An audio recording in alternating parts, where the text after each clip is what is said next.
يسألونك عن الشهر الحرام قتال فيه قل قتال فيه كبير وصد عن سبيل الله وكفر به والمسجد الحرام وإخراج أهله منه أكبر عند الله والفتنة أكبر من القتل ولا يزالون يقاتلونكم حتى يردوكم عن دينكم إن استطاعوا ومن يرتدد منكم عن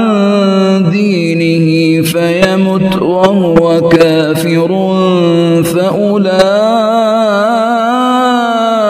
حبطت أعمالهم في الدنيا والآخرة وأولئك أصحاب النار هم فيها خالدون.